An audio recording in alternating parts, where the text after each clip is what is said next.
កម្មវិធីជិះកង់ថ្ងៃនេះគឺជាកម្មវិធីដែលជិះកង់ដើម្បីអបអរសាទរបុណ្យឯករាជ្យជាតិលើកទី72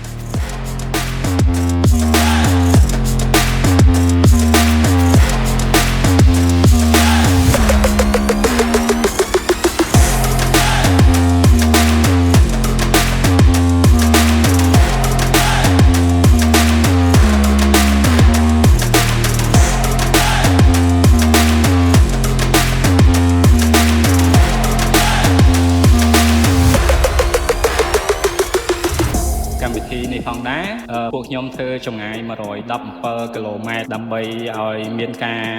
តាក់ទងគ្នារវាងលេខល្អហើយក៏សូមអរគុណដល់បងប្អូនទាំងអស់គ្នាក្រុមកង់ផ្សេងៗដែលបានចូលរួមក្នុងកម្មវិធីនេះហើយក៏សូមអរគុណដល់ក្រុមហ៊ុន Shimano ដែលបានសហការធ្វើកម្មវិធីនេះឲ្យដំណើរការបានល្អនិងជោគជ័យ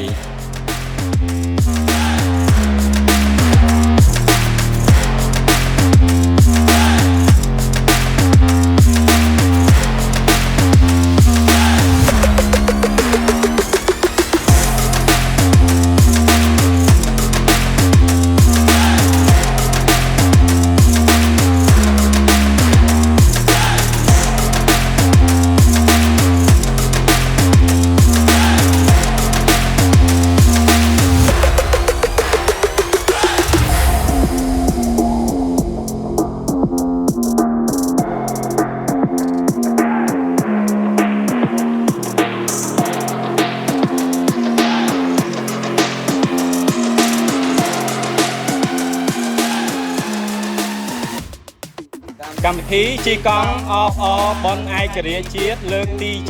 72បានបញ្ចប់យ៉ាងជោគជ័យ117គីឡូយេ